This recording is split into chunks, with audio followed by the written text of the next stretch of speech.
new visitors from our old home and stuff like that. So sorry for the delay on the lecture. We weren't expecting it.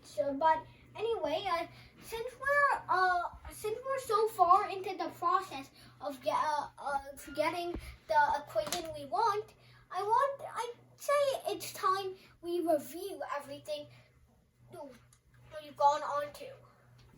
So let's start from the beginning. Work is equal to force times distance in regular classical mechanics.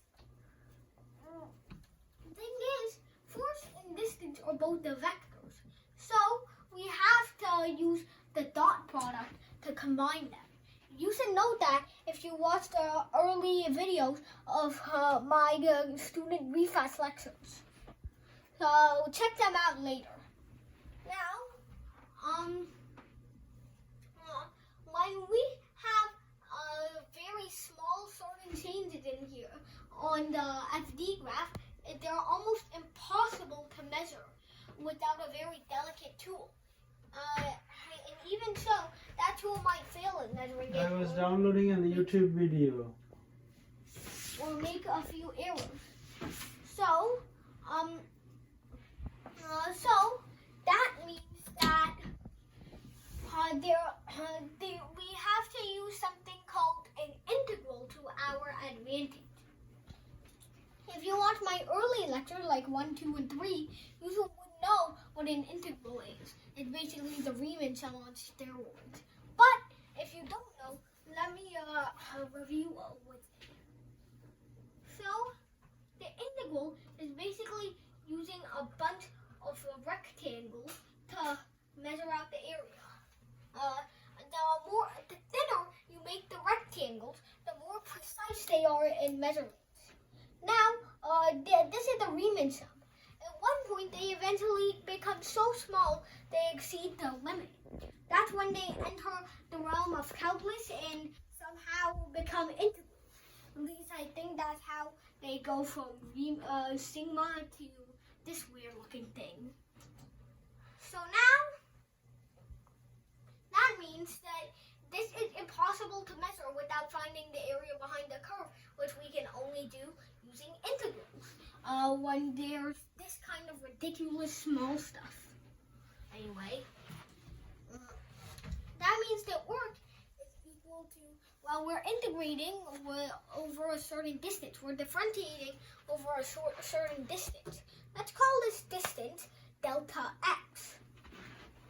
So now, this distance delta x is going to be arbitrary, but it'll definitely be finite. There are going to be 2 points, point x initial and point x final. So that means that delta x is equal to x final minus x initial. As shown in limits and calculus, we can write these at the bottom and top like this.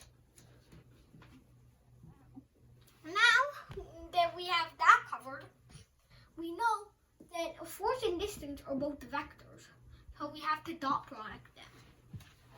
However, we know that the force and the distance must be in the same direction. The force and the vector displacement must be in the same direction.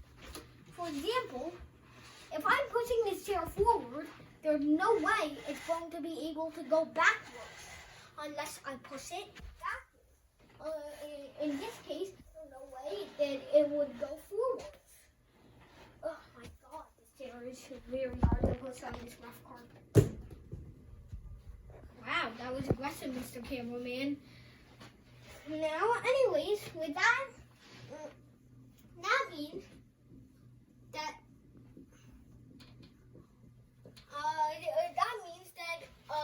FD actually have a difference of 0 degrees, and thus they have cosine 0 degrees. For some reason, I decided to throw my calculator out the window, and a homeless person decided to eat it, and yeah, so that means that I don't have any calculator, and it's in the belly of in the stomach of some homeless person. So why not consult the unit circle for assistance? This is not only because later, which melted in stomach acid. It's also because I don't want you guys to memorize. So, now using regular Cartesian coordinates, this 0/360 degrees would be called 0, 1, 0. Sorry for the mistake. However, using polar coordinates, we can match those up, meaning the cosine of 0 degrees is equal to 1. That means that we can simply call these FD as is shown in regular mechanics, classical mechanics. Now, due to the work energy theorem, work is equal to change in kinetic energy. Now, there's something we can split force up into that actually makes the job easier. Now, D is actually equal to dx. We're differentiating over a certain distance, a certain change in distance. So D is basically another way of saying delta, which is another way of saying prime, except D is kind of like a really small delta. Let me give you a metaphor for it. You know, things that seem perfectly smooth, like this marker, well, if you zoom in really, really close, you can actually see that there's something wrong with their supposed perfectionism. You can see something like this.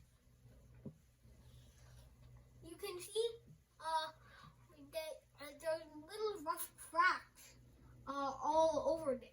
And if they were a little bigger, this would feel like damn sandpaper. So, these little changes, these tiny little like rough particles are like a metaphor for D. D are very small changes in something, a vector quantity. So now that means that dx is a small distance. However, we can split f into dp over a small instance in time. Remember, time doesn't really exist itself. But remember, the change in time definitely does. It's been verified multiple times, and even though it varies a little bit in the relativistic perspective, it never can be truly stopped, and we don't even know when it begun, or if it even had a beginning.